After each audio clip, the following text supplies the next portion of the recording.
Top 10 बाहुबलियों में से शामिल अतीक अहमद को प्रयागराज की कोर्ट ने आजीवन कारावास की सजा सुनाई है।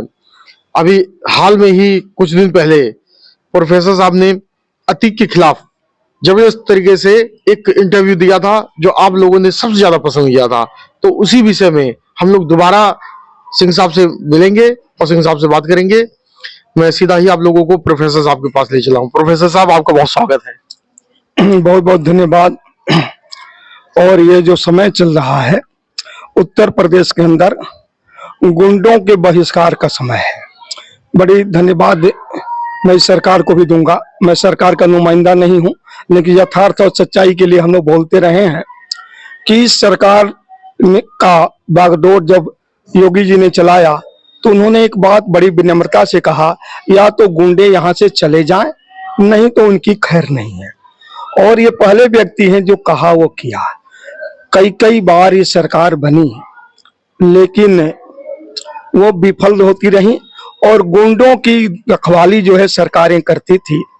कभी जमाना था मुख्तार जी के यहाँ, मैं इसलिए जी कह रहा हूं कि लोग जी कह चुके हैं, और क्या नाम है ये अतीक जी के यहाँ लोगों की भीड़ लगती थी भर्ती होने के लिए। जैसे लोग फौज में भर्ती होने के लिए जाते थे वैसे उनके यहाँ लोग भर्ती होने के लिए गुंडा तबका पहुंचता था। और बड़े सिफारिश से बड़े क्वालिटी को देखते हुए, जितना पुलिस में क्वालिटी नहीं देखते हैं, कितना तेज वो मार धार का काम कर सकता है, योग्य लोगों को निपुणता से भर्ती करते थे अपने शूटर के लिए, अपने करिंदों के लिए। और जिस क्षेत्र में काम होता था, जिसके पास ज्यादा पैसा होता था, ये लोग जाते थे, करें मैं आपका हिस्सेदार बनना चाहता हूं, मैं पैसा तो नहीं दूंगा कुछ, लेकिन आप मैं हिस्सेदार बनूंगा। लोग बड़े बड़े लोग भी इनको हिस्सेदार बना देते थे। लोग डरते थे। हर 3 गांव पर एक गुंडा होता था, वो गुंडा इन लोगों का नुमाइंदा होता था। ये स्थिति थी। अब योगी जी ने इस स्थिति को बदला है और जो मुख्तार अंसारी की स्थिति खराब हुई है, अतीक अहमद की भी स्थिति खराब हो गई है। उनके लड़कों की, उनकी वाइफ भी नेता, बहन भी नेता, पूरा घर नेता, क्योंकि गुंडों की रहनुमाई करते हैं, गुंडों की वकालत करते हैं लोग। अच्छा सिंह साहब, आज जो अतीक अहमद को जैसे ही फैसला सुनाया गया तो वो बच्चों की तरह रोने लगा। कभी इसके नाम से पूरा प्रयागराज क्या पूरा यूपी कांपता था, लेकिन आज वो बच्चों की तरह रोने लगा, तो उसके बारे में क्या कहना है आपका? देखिए, वो तो है, जो कभी किसी को मार करके जो मरता था कोई आदमी तो बड़ा हंसता था। उन लोगों को समय मिल गया कि अब ये रो रहा है और वो लोग हंस रहे हैं। ये अपराध तो होता रहा, ये बिहार नहीं है। बिहार में साउद्दीन ने बहुत अत्याचार किया। एक पंडित जी के बच्चों को, वो जो है गुप्ता जी के हाँ, गुप्ता जी के बच्चों को कई लोगों को नुकसान पहुंचा। तेजाब से नहवा करके उनको मार दिया था, जिंदा खत्म कर दिया। वो बिहार में होता रहा। उसका बहुत बड़ा स्टाम्प भी बिकता था पूरे देश में, लेकिन वहां कुछ नहीं हुआ। इस देश में ये व्यवस्था तो हुई, इस उत्तर प्रदेश में, कि कोई हिम्मत नहीं कर रहा है। आज वो लोग बड़े खुश हैं, लोगों से आ रहा है इसका अतीक का, उसके घर के लोग जा रहे हैं साथ में। जब गाड़ी से वो आ रहा था वहां से, तो देखने के लिए क्या हुआ, कहीं गाड़ी ना पलट जाए। अरे गाड़ी पलटी, वो तो भाग्यवान थे कि जल्दी मर गए। इसकी गाड़ी तब पलटेगी जब सारे घर के लोग, सारे गुंडे मारे जाएंगे और तब अतीक मरेगा। वो है रावण का हाल इसका होना है। ये तो निश्चित है। जो 100 हत्या करने पर बाघ भी मरता है, शेर भी मर जाता है। इसने हजारों लोगों की हत्या किया है, इसको तो मरना ही बड़े बुरी तरह मरना है, निश्चित है। अच्छा सिंह साहब, ये कहीं ना कहीं जो है, ये जिस तरीके से ये रोया और आज इसके ऊपर तलवार लटकी हुई है, इसका भाई भी रोया, तो कहीं आप ये समझते हो कि भगवान की लाठी में आवाज नहीं होती है? देखिए, ऊपर वाले के न बहस होता है न जीरा होता है, वहां सीधे सीधे फैसला होता है। अब इसको मरने का फैसला भगवान ने कर लिया है, लेकिन तुरंत नहीं मर जाएगा। ये बहुत यातना इसके घर के लोग, इसके रिश्तेदार के लोग सहेंगे। जिसने मजा लिया है सजा भी वही भुगतेगा, ये निश्चित है। ईश्वर ने इसको सजा देने का संकल्प ले लिया है योगी जी के रूप में। योगी जी के ऊपर वो जो ईश्वर की छाया आ गई है, ये हो रहा है।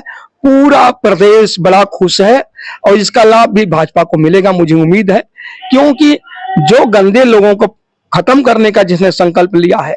अब ये पश्चिमी उत्तर प्रदेश हो, पूर्वी उत्तर प्रदेश हो, मध्य उत्तर प्रदेश हो, गुंडों से लोग डरते थे, जाकर के अपनी जी हजूरी अपना परिचय बनाते थे, मैं आपका संकल्पित हूं, आपकी सेवा करने के लिए तैयार हूं, मुझे भी भर्ती कर लो। उतनी सरकारी व्यवस्था में भर्ती होने के लिए नहीं जितना अतीक के यहाँ भर्ती होने के लिए लोग जाते थे। अतीक एक छोटे इंसान से एक बड़ा इंसान बन गया था। इसका बाप जो है वो बैलगाड़ी चलाता था, भैंसा गाड़ी चलाता था, ये टांगे वाले थे, घोड़ा गाड़ी चलाते थे। ये काहे कितना बढ़ गए। लेकिन जिसको ऊपर वाला बढ़ाता है उसको अहंकार होता है, वो इंसान को इंसान नहीं समझता है, एक दिन उसको अतीक की तरह रोना पड़ता है। ये भारतीय संस्कृति है, ये भगवान की प्रकृति है। अच्छा सिंह साहब, इतना इसका मनोबल बढ़ा था कि इसने क्या बोलते हैं राजूपाल हत्याकांड में इस आदमी का नाम था, लेकिन अभी फरवरी में इसने जो गवाह है इसी योगी राज में उमेश पाल, उसकी भी हत्या करवा दिया। देखिए उसका मन इसलिए बढ़ा कि जो इसका सूबेदार होता था, सूबे का जो मुख्यमंत्री होता था, जाकर के अतीक से मिलता था। जब वो अतीक से मिल रहा है तो हमारी आपकी आम जनता की क्या है। अभी पता चला कि मायावती जी ने अपने भाई के लड़के की शादी में अतीक अहमद की पत्नी को बुलाया था, जैसे वो लग रहा है कि बहुत बड़ी चीज हो, उनका आना बहुत जरूरी है, नहीं तो शादी का माहौल खराब हो जाएगा। ऐसी सोच जो लोग रखते हैं तो उसमें उसका तो अहंकार होना और इस पर अपना विजय प्राप्त करना आसान है ही है। ऐसी सरकारें थी, ये पहली सरकार आई है जो गुंडों के खिलाफ मुहिम चलाई है। अतीक अहमद जो है, अब सरकार से क्या अपील करना चाहते हो, क्योंकि अभी उमेश पाल और जितने राजूपाल के परिवार के लोगों ने ये कहा था कि सजा कम है, इसे फांसी की सजा होनी चाहिए।